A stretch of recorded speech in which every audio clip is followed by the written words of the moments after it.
আমার হাজবেন্ড যখন আমাকে বিয়ে করে ঢাকায় নিয়ে আসে তখন সে একটা ব্যাচেলর বাসায় আমাকে উঠায়, কারণ তিনি যেহেতু ব্যাচেলর ছিলেন। এরপর আমাকে একটা সাবলেট বাসায় উঠায়। সাবলেট বাসায় যখন ওঠার পরে এক আপুর সাথে আমার পরিচয় হয়। আপুটা ছিল অনেক সুন্দরী এবং ছিল খুব মানে শিক্ষিতা, এবং তার বাবার বাড়ি ছিল অনেক উচ্চবংশীয়। অপোজিটে সে করেছিল প্রেম করে বিয়ে করে তার হাজবেন্ড ছিল একদম গরিব আর একদম অশিক্ষিত এবং দেখতেও অসুন্দর। প্রেম করা বিয়ে তাদের সংসার। আর আমার এবং আমার হাজবেন্ডের সংসার ছিল পারিবারিকভাবে হওয়া। তো একটা পারিবারিক বিয়ে আর হচ্ছে একটা ভালোবাসার বিয়ে, দুইটার ভিতরে তফাৎ। এবং আপনাদের সাথে শেয়ার করব এই যে ওনাদের জীবন কাহিনীর সাথে পরে আমাদের জীবন কাহিনী, এবং সেখান থেকে আমার কিছু শিক্ষা আপনাদের সাথে শেয়ার করব। আসসালামু আলাইকুম, সবাই কেমন আছেন? আশা করছি সবাই ভালো আছেন। সব সময় তো আপনাদের সাথে রান্না বান্না, আমার ডেইলি লাইফ, আমার সব কিছু শুরু করি। আজকে সকাল 11টার দিকে, মানে কিছুক্ষণ আগেই হচ্ছে আমার এক ভাবির সাথে কথা বলি। আমার একজন বোনের হাজবেন্ড মারা গেছে, তো তিনি জানতো না। তো হচ্ছে আমরা কথা বলার শেষ প্রান্তে এসে দুজনেই বললাম যে আমাদের হাজবেন্ডরা যখন বাসায় থাকে না, গ্রামে যায়, কোথাও যায়, সব বাজার করে দিয়ে দেওয়ার পরেও কিন্তু যখন ঘরে কিছু থাকে না, তখন মনে হয় আল্লাহ কি করব। তখন এই পৃথিবীতে মানুষটা থাকবে না, তখন থাকে না বা থাকবে না, যাদের হাজবেন্ড থাকে না, তখন তাদের কেমন হয় বা কেমন লাগে। এই বিষয়গুলো নিয়ে কথা বলি আজকে আমার এই গল্পটা সংসার জীবনে শুরু হয়ে করার, সেটা আপনাদের সাথে একটু শেয়ার করি। যখন আমি ঢাকায় আসি, আমার যখন বিয়ে হয়েছে, তখন আমার হাজবেন্ডও মানে প্রস্তুত ছিল না যে আমাকে এভাবে ঢাকায় নিয়ে আসবে। আমি আরও অনেকবার শেয়ার করেছিলাম। তো তিনি তো ব্যাচেলার ছিল, তার ব্যাচেলার বাসা আমাকে উঠায়। এরপরে কিছুদিন পরেই কিন্তু আমাকে হচ্ছে একটা ফ্ল্যাট বাসায় উঠায়।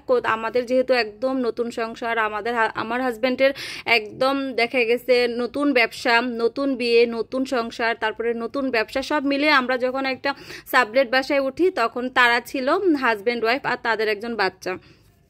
তো যেটা আপনাদের সাথে শুরুতেই বলেছিলাম, ওই আপুটা ছিল অনেক শিক্ষিত, তারপরে দেখতে অনেক সুন্দর, উঁচা লম্বা, তারপরে তার ফ্যামিলি ব্যাকগ্রাউন্ড অনেক ভালো ছিল। উনি এক বাপের এক মেয়ে ছিল, কিন্তু উনি প্রেম করে যাকে বিয়ে করছে তিনি নিজের নামটাও লিখতে জানে না, এবং তার হচ্ছে পারিবারিক অবস্থা এত খারাপ, তারপরে হচ্ছে দেখতেও সুন্দর না। কিন্তু দেখেন এই যে ভালোবেসে আবেগে পড়ে তারা বিয়ে করেছে, বিয়ের পরে বিশ্বাস করবেন না, ভাইয়াটার অত বেশি দোষ আমি দেখি না, কিন্তু আপুটা দিনের পর দিন দেখতাম কি তার স্বামীকে এত তুচ্ছ করত, এত তাচ্ছিল্য করত, এত অকথ্য ভাষা গালি দিত, এবং সে কখনো রান্না বান্নাও করতো না। রাতের বেলা বা দুপুরবেলা এক টাইমে এসে তার হাজবেন্ড রান্না করতো, তারপরে খেত, এবং মাছটাও সে জাস্ট একবার দুইবার ধুয়ে সেটা রান্না করে খাওয়াতো। তার জামাই এসে দেখতাম রান্না করে তারপরে খেত। তো তাদের এই যে ভালোবাসার একটা বিয়ে, আর আমাদের বিয়েটা ছিল কি বলেন তো, আমার বাবা মার পছন্দের বিয়ে। কিন্তু আমাদের দুজনের ঝগড়া হলেও আমরা একজনের প্রতি রেসপেক্ট, সম্মানটা কিন্তু ছিল। তাদের ভিতরে রেসপেক্টও ছিল না, সম্মানও ছিল না, আর তাদের ভিতরে কারোর প্রতি কারো ইয়েও ছিল না। কেন জানেন? তাদের হাজবেন্ড ওয়াইফ দুজনের একজনের পিছনেও না বাবা মা ছিল না, শাসন করার কেউ ছিল না। আমরা স্ত্রীরা আমরা কিন্তু ফেসবুকে বলেন বা আমরা তো অনেক কথা বলতে পারি, আমাদের যখন আবেগ হয় আমরা তো দুনিয়ার কথা, আমার জামাই এটা করছে, আমার শাশুড়ি এটা করছে, আমার শ্বশুর বাড়ির লোক এটা করছে, কিন্তু আমি কতটুকু ধোয়া তুলসী পাতা, তাই না? আমি কতটুকু আমার স্বামীকে নিয়ে একদম ওইটা সেটা করে বসে থাকি। আসলে কি জানেন, আমার হাজব্যান্ড তখন আমার কিন্তু বাসা চেঞ্জ করে নিয়ে আসছে যে সঙ্গদোষে তুমি নষ্ট হয়ে যাবা। আসলে সঙ্গদোষে কি মানুষ সবসময় নষ্ট হয় না। পারিবারিক শিক্ষা বলে একটা কথা থাকে, বাবা মায়ের শাসন বলে একটা কথা থাকে।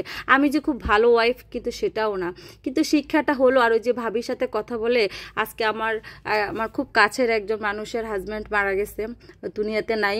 তো তার কথাই বলতেছিলাম, আর তখন আমরা বলতেছিলাম অনেক কথা, যে আসলে স্বামী মানুষটা এমন একটা জিনিস, আমরা আসলে তাকে মূল্যায়ন করি না। এটা একটা বাস্তব কথাই। আমরা যুগের সাথে যেভাবে আমাদের মা চাচিরা যেভাবে করে আসছে আমরা করিই না, এটা কিন্তু সত্য কথা, মেনেই নিলাম আজকে। আর সবসময় কত সময় ঝগড়া করে, অশান্তি করি, কত কিছু করি, কিন্তু দিন শেষে কিন্তু সেই মানুষটা স্যার একটা দণ্ড, একটা সেকেন্ডও চলা অসম্ভব। আসলে যতটুকু সম্ভব নিজের স্বামীকে বেঁচে থাকা অবস্থায় সম্মান বা রেসপেক্ট করা উচিত, বোঝা উচিত, এটাই হলো সবচেয়ে বড় কথা। তো আজকে এই জন্য আপনাদের সাথে না ওই ভাবির কথাটাকে কেন্দ্র করে আমার সংসার জীবন, এই যে তাদের ভালোবাসার বিয়ে, আমাদের অ্যারেঞ্জ বিয়ে, আপনি ভালোবাসা বলেন, অ্যারেঞ্জ বলেন, যেটাই বলেন, দুইটা সম্পর্কের ভিতরে কিন্তু কিন্তু সম্মান থাকতে হবে, রেসপেক্ট থাকতে হবে, এটাই হলো আসল।